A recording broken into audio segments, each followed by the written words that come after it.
Hey everyone, in this video we will learn how to use DAX to extract the year from date in Power BI. So let's start. I've got this file open here with me, and essentially what we did in the last video was we found the month name, and then in this video we'll find the year from a date. I've also uploaded this file to GitHub, and the link to the file is in the video notes, so you can download the file and do the tutorials along with me if that works for you.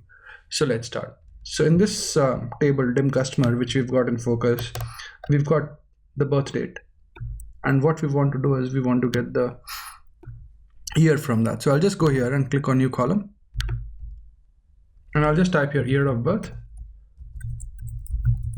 is equal to year, and then we'll just say birth date and just close the bracket out, hit enter, and you can see it's giving us the year of birth.